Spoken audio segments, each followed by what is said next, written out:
Welcome and welcome back. It's another amazing day in paradise. It's still another amazing day in paradise. My name is Momma Kai, that's spelled Momma space Kai, and I hope you will write my name as your preferred candidate for the next mayor of Raleigh in this 2024 election season.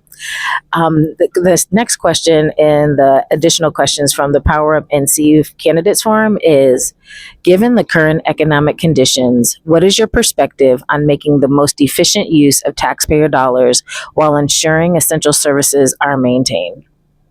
I think the first thing we need to do is we need to have a better benefits package for our firefighters. They are generally our first responders before an ambulance can get there. Firefighting, our fire department is specifically under Raleigh, where the ambulance service is under Wake County. And so there are times where the firefighters will arrive with the medical response, and then the ambulance will show up later. I've seen that happen on a number of occasions. And so we need to have a better benefits package for our firefighters. And among that should be the separation allowance that they've been asking for.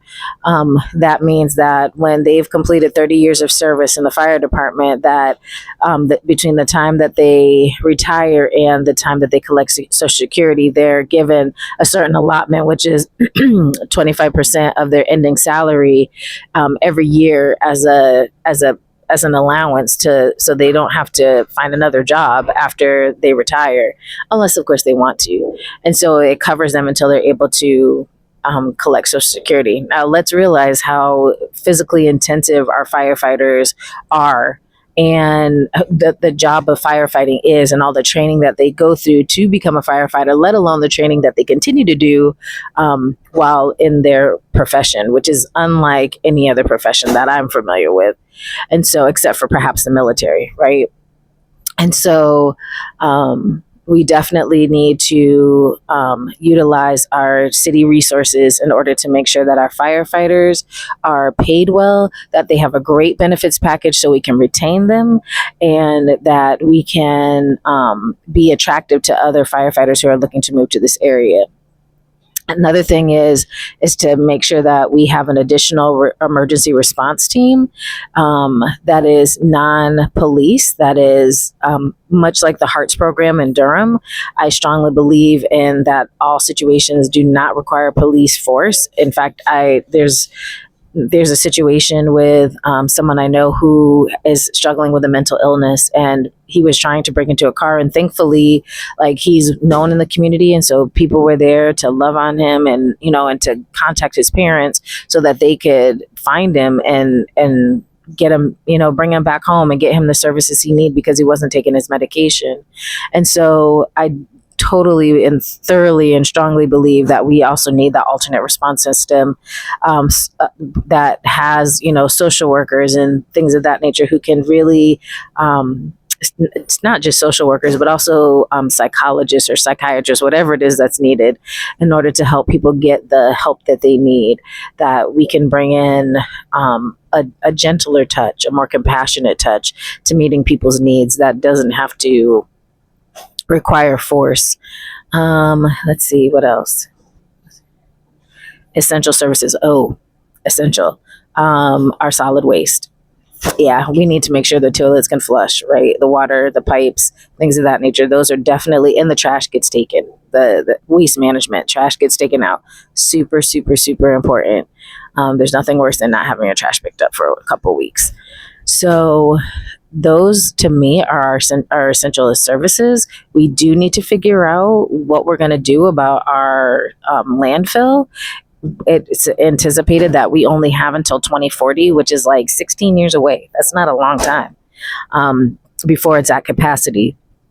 So we need to figure out how to best recycle, what we can do to more efficiently recycle, especially plastic products. And I think on a national level, this should be something that becomes regulated.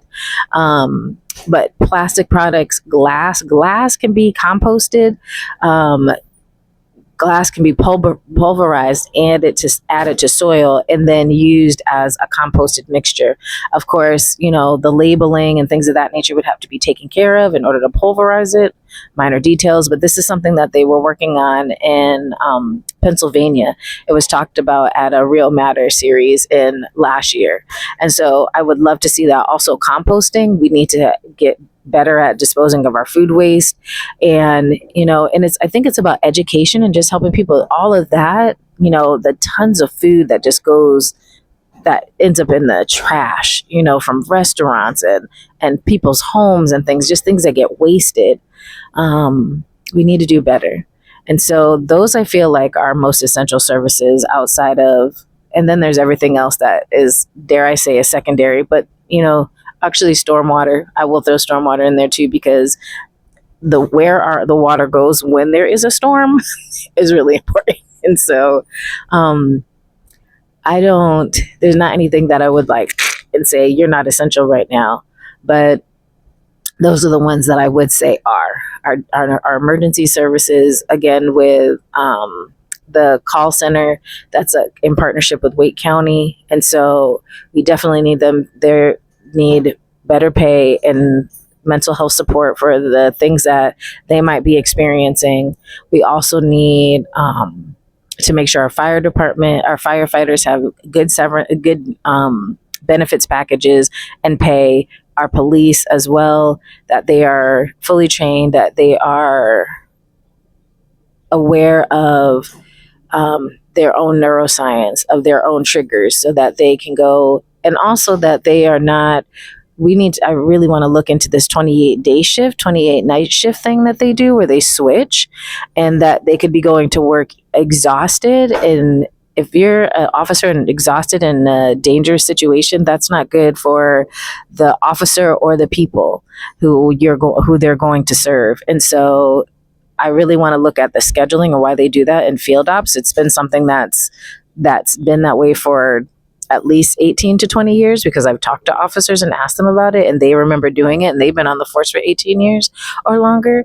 And so those types of things are really sitting on my spirit as necessities for us to have the type of community that we want. And so thank you for listening. I hope that is a sufficient answer. Thanks.